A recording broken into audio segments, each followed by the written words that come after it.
killed for saying things that Luther said, for trying to reform things, because, people like things to stay the way they are. I mean, we're Lutherans. That's sort of in the definition, which is odd since we're protesters. Violence is one of the legacies of hatred that came out of the Protestant Reformation that only was resolved in many of our lifetimes in Northern Ireland, where Catholics and Protestants were pitted against one another. Protests are like that. Go ahead and go forward. Here's some modern-day protests. There you go. Some folks wear certain kind of hats down there at the bottom there. You see certain kind of hats. Some are just having fun. I guess that's maybe an Earth Day thing going on, but they can turn violent. We know that. Some of these are historic protests, and some of those are protests going on today in Hong Kong. It seems like right now the world is full of protests because there are so many places where there's unrest. The Reformation began as a protest. The reforming of the church was centered upon the discovery or rediscovery of God's unconditional mercy and teaching the basics of the Christian faith within the home so that it could be learned by heart. That the home was the primary spiritual community and the church was its supplement. In the medieval church, it was very different than that. Now, change is difficult. How many of you like change? 2, 3, 4, 5. No, you don't. My wife's waving her hand. I hope not. But in every age, the church must be in reform to continue to bring a relevant good news to the world. If we're going to reform this church and continue the Reformation, we must also have renewed faith, a renewed passion, and renewed compassion. You can go forward off the protesters today. We are to be semper reformata, so we always reforming. That's who we're supposed to be. We don't always do that very well. We're still wearing the robes that they wore 500 years ago in worship on Reformation Sunday. But a renewed faith. Let's look at these three things. A renewed faith, a renewed passion, and a renewed compassion. Now, when Luther went riding out into the countryside of Saxony, or today's Germany, in the countryside in the 1520s, he was alarmed by the lack of education and spiritual formation that was going on in a province that should have been decidedly religious. It was a God-soaked world, but it was filled with all kinds of superstitions. So he wrote a small treatise called the Small Catechism. How many of you have studied the Small Catechism? How many true Lutherans do we have? About half are true Lutherans. We do have a class called Confirmation at which we study the Small Catechism. And the Small Catechism, it's odd that we do that because the Small Catechism was meant for the family. It was meant to be taught by fathers and mothers to their children, that they would have discussions around the home and hearth about what it meant to be a Christian. And, I think that renewal is something that needs to be brought today, that Christian people need to prioritize and live their faith in their homes and see the church as a supplement to that, not as the main show. The main show is where we live out our lives, passing it forward not as rules, but as living examples. People were hungry for that kind of faith, and it worked in the 1500s, and the Reformation just surged forward. Now, there's a story of a peace conference that was held with chieftains of several warring tribes who had not yet experienced much civilization, but they decided to meet in one of the capital cities of the world. And of course, for many of them, they'd never been in a city that size. And one of the wonders that they had experienced, which was a surprise to the host, was the one thing that really impressed them was that they had running water in their hotel room, which was fascinating to some of these chieftains who had never really seen that, at least not to the scale.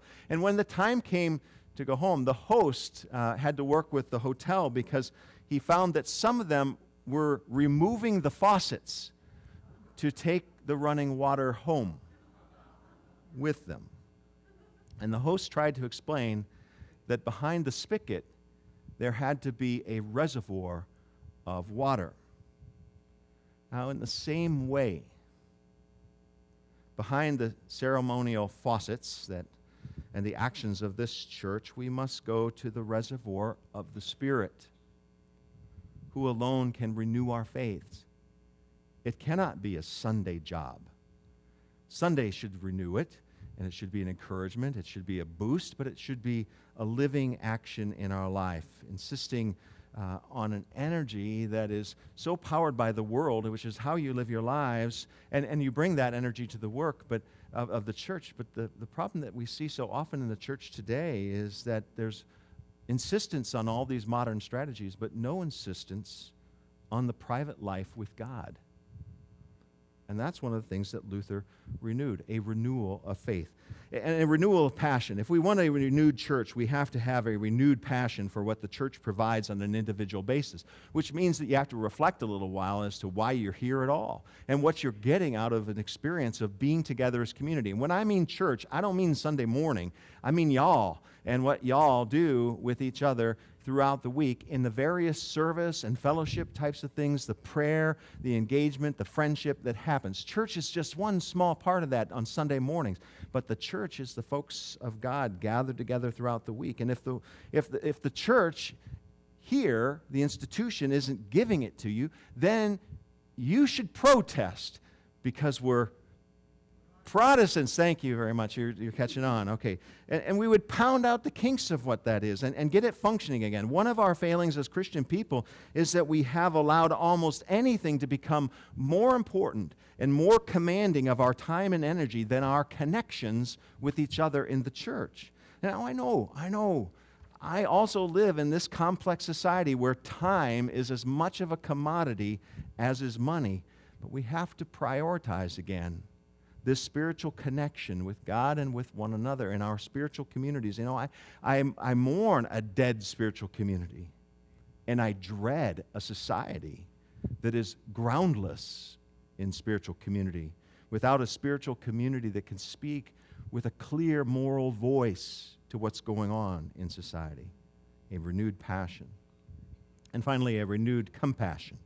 A renewed passion is concerned about another's spiritual status, but as Christians, we can't just stop there about the faith of believers. This is one of the problems we face with other churches. It's just enough to put a notch on the gun belt of, oh, they had faith, they said the right words. We have to go beyond that to look at how the church interacts with society, to be concerned for the material and social well-being of others. It was compassion that caused Jesus to heal the sick, to provide for the needy, to feed a multitude on a hillside. The church must take off our blinders of our current political divisiveness and put them down. Because it's weird to be in a pulpit today when I'll use words that we have used for 2,000 years like love, compassion, hope, mercy, nonviolence, self-sacrifice, care for creation, and justice. And some of us hold all those words in suspicion because our political blinders are so much stronger than the vision of the gospel. Because the vision of the gospel is not a liberal thing or a conservative thing. The gospel is a liberation thing, a liberation for all people. We need to come back to get our compassion right, to find these spiritual values that we have possessed for millennia now, and continue to follow Jesus and the teachings of the Bible. We need to call into question the systems that shut off compassion for other people. When you find yourself being without compassion as a Christian person, you should start asking why. And what would Jesus say about that decided lack of compassion?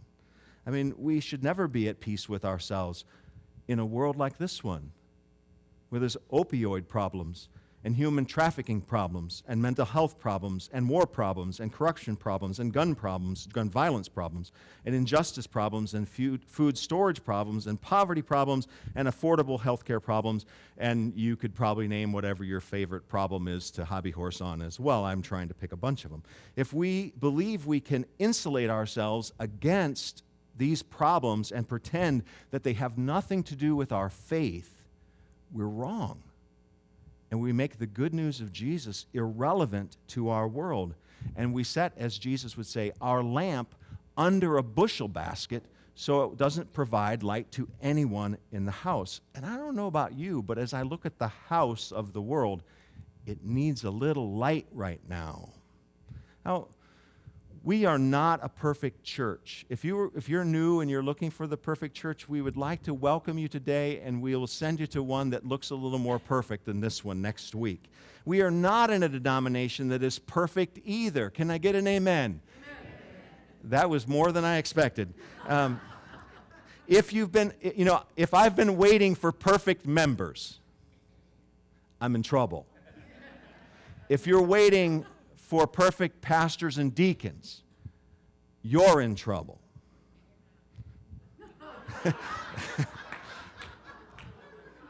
You're having too much fun with this now. It's feeling a little personal now, okay? Just kidding. Yeah, exactly. Wow. We became Baptists, Lord, on the 502nd revival of the Reformation. There's no such thing as a perfect church. But our church, us, just us, and our church, bigger us, is trying to live into our values. Are mistakes made? Of course, because we're not a perfect church. But we are trying to live into the values. And we make changes, The church makes changes. And every time there's a church change, and all the pastors in the room, oh, what's it going to be now? We make changes. And today we celebrate one of those changes that's being made. One of ours, a deacon, they're changing how for deacons. They're going to be called ordinations now. And so for those who are already deacons and diaconal ministers and associates in ministries who were consecrated, we're going to do a service of recognition of that she's in this rite of ordination for ministers of word and sacrament. There's a change. I don't think anybody's losing their hair over it, but probably somebody did. I've lost some hair over something. I don't know what. We make changes, and we recognize things that need to be reformed because life and circumstances bends us out of shape. And we do the best that we can with each other, right? But we have to stay together. The community of the church must be passionate with one another because a church is not a pastor or a deacon or an acolyte or a worship leader or somebody running the AV center or flipping the slide. The church is the gathered community who's surrounding Christ at the center. We make changes. And we, instead of hollering about how it was never that way before, and it wasn't ever that way before. That's the whole thing about change, by the way, Ask instead, how is this action going to help renew faith? How is this action going to renew passion? How is this action going to renew compassion? And join in the conversation. Join in the work. Don't sit on the sidelines. You're the church. You are. It sinks or floats by your commitment. So I want to encourage you today, church, protest a little. Put the protest back in being a Protestant. It looks good on you, Reform what's deformed. Reform always. Semper reformata. The whole church, the people of God, you and me, we need a renewal of its faith, a renewal of our passion, a renewal of our compassion. We need it deeply ourselves, and certainly the world needs it too. May we always be reforming. Amen.